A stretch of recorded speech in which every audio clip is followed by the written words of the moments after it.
بسم اللہ الرحمن الرحیم۔ سوات میں جو واقعہ پیش آیا، ایک درندہ صفت انسان نے اپنے شاگرد کو تشدد کر کے جو ہے وہ شہید کر دیا ہے۔ ایسے واقعات ہوتے رہتے ہیں، ایسے واقعات رونما ہو جاتے یا سامنے آ جاتے ہیں، سوشل میڈیا میں دیکھنے کو ملتے ہیں۔ تو مجھے اپنے استاد محترم مکرم مربی مولانا قاری صفی اللہ بنگالی صاحب کی وہ بات یاد آ جاتی ہے جو 15-20 سال قبل کہا کرتے تھے کہ آپ اس تمام اسٹوڈنٹ کو کہا کرتے تھے کہ آپ حفظ کے بعد جو ہے آپ سیدھا کتابوں میں بیٹھ جائے، چاہے میرے ادارے میں بیٹھ جانا ہے یا کسی اور ادارے میں، لیکن کتابوں میں بیٹھنا ہے۔ آپ نے ٹیوشن نہیں پڑھانا، آپ نے پیسے نہیں کمانا ہے۔ تو اس وقت ہمیں سمجھ نہیں آ رہا تھا، ہم کہہ رہے تھے ہو سکتا ہے یہ جائز نہ ہو، اس وجہ سے استاد جی جو ہے وہ منع فرما رہے ہیں، لیکن بات دراصل یہ نہیں تھی۔ منع اس وجہ سے کر رہے تھے کہ استاد جی ظاہر ہے اللہ تعالیٰ اگر وہ زندہ ہے، اللہ تعالیٰ اس کو حیات دے، مزید اس کا سایہ قائم دائم رکھے ہم پہ،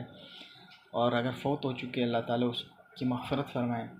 لیکن دراصل بات یہ تھی کہ حفظ کے بعد جب آپ پڑھانا شروع کر دیتے یا ٹیوشن پڑھانا شروع کرتے ہیں یا کچھ بھی کام کرنا شروع کر دیتے، کتابیں نہیں پڑھتے، عالم بننا نہیں چاہ رہے، تو ظاہر ایک ان پڑھ میں آپ میں کوئی فرق نہیں ہے۔ آپ صرف قاری ہیں، حافظ ہیں، قرآن کے تشریح اور توضیح آپ نہیں کر سکتے، آپ کے اندر علم کی پختگی نہیں ہے۔ آپ اپنے طور پر ریسرچ کر کے دیکھیں، ابھی تک جتنے واقعات ہو چکے ہیں ان تمام واقعات پر آپ ریسرچ کریں، آپ کا حق ہے، اور آپ کو یہ نتیجہ آپ کے سامنے آئے گا کہ ان میں سے ایک بند بھی وہ پراپر عالم نہیں ہوگا کسی وفاق المدارس کا یا کسی اور بورڈ کا، وہ فاضل نہیں ہوگا۔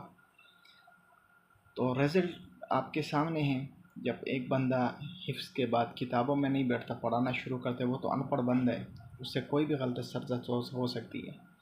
لیکن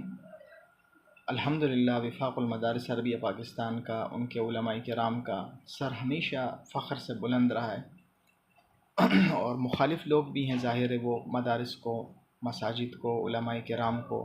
جو دین رائے حق پر چلنے والے اہل حق علماء کو بدنام کرنے کی کوشش کر رہے ہیں، اور ایسا واقعہ کوئی ہو بھی جائے تو اس کو دوسرا رنگ دے کر علماء کرام کو بدنام کرنے کی کوشش کرتے ہیں۔ تو اللہ تبارک و تعالی ہمیشہ حق اور سچ کے ساتھ ہے۔